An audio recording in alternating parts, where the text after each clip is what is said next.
Essa pergunta que eu recebi é fatal.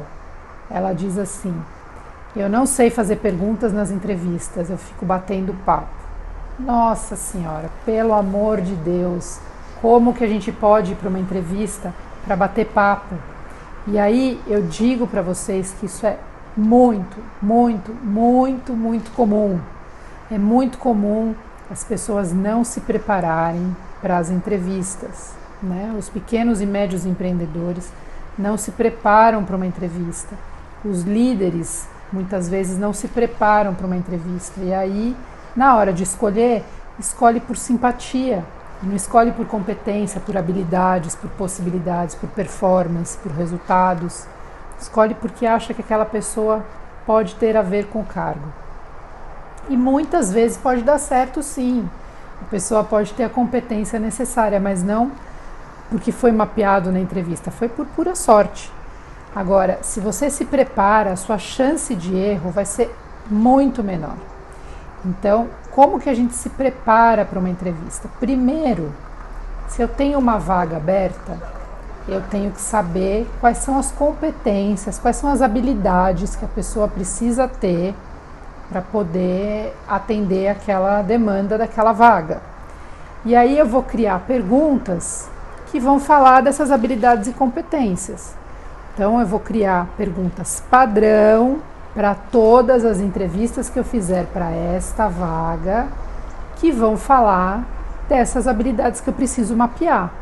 Então eu vou perguntar de forma aberta, nunca deixando que as perguntas sejam respostas com sim ou não, mas como, o que, onde, quando, de que forma, né? Abrindo as perguntas dessa forma para que a pessoa fale sobre o tema.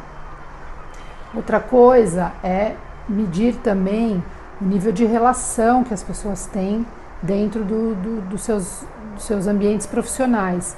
Então, tentar entender como é que era a relação da pessoa com o seu gestor, com o seu par, com o seu subordinado, né? Se pegar alguma situação que foi desafiante e levar isso para uma pergunta, fazer alguma pergunta que tenha a ver com o cargo. Então, por exemplo, o cargo administrativo, por exemplo, que exige que a pessoa tenha muita atenção e tenha facilidade com rotina.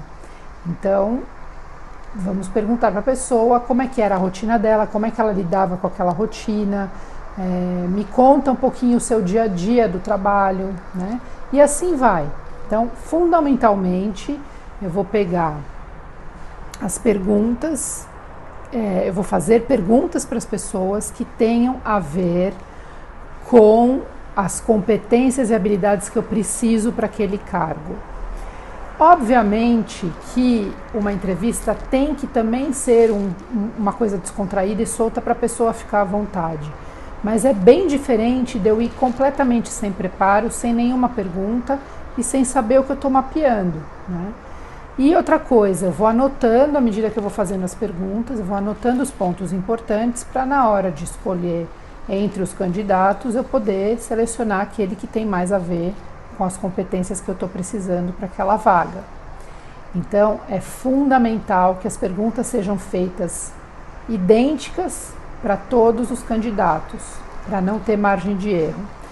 Muitas vezes acontece da pessoa não entender a pergunta, né? E você repete ela novamente, você não explica, repete novamente a pergunta e se precisar repetir mais uma vez, repita mais uma vez, mas fique atento a essas repetições, porque às vezes isso pode ser alguma pista de algo importante. E aí você não explica a pergunta, né? Porque explicando a pergunta, você pode dar pistas para a pessoa responder aquilo que você acha que tem que ser respondido, né? Então, nunca dê pistas, nunca explique a pergunta. Você simplesmente repete e pronto. E no começo da entrevista, você fala tudo o que vai acontecer, que você vai fazer as perguntas, que são perguntas padrão para todas as pessoas, que as perguntas podem ser repetidas quando a pessoa não entender, que você não vai explicar, que não tem resposta certa nem resposta errada, o que tem é a resposta da pessoa que está sendo entrevistada. né, e deixar o ambiente à vontade, tranquilo, para que ela possa, enfim, ficar mais tranquila. Num segundo momento, é possível sim, numa segunda entrevista, já que você já fez a primeira, a pessoa passou pelo processo seletivo para uma segunda entrevista, você fazer uma entrevista mais informal, tomando um café, né, para você ver outros comportamentos, outras habilidades que nessa primeira entrevista não foi vista. Mas a primeira entrevista tem que ser um processo seletivo padronizado para todos os colaboradores, todos os potenciais candidatos, para que eles tenham a mesma chance perante a vaga.